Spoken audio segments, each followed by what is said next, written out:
It's going to be visited and revisited and revisited and relived, and for every one of those occasions you are answerable and I'm answerable. We have to be careful about that. When we speak to each other and we say hurtful things, it lasts in that moment.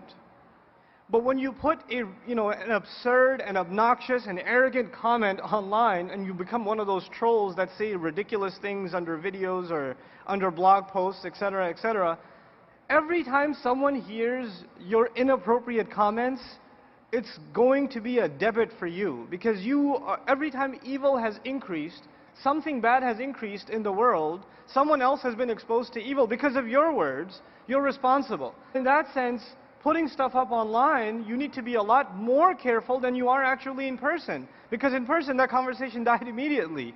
So its sinful impact, maybe you're only accountable for it for that one moment. But when you put something up online, it's going to be visited and revisited and revisited and relived, and for every one of those occasions you are answerable and I'm answerable. We have to be careful about that.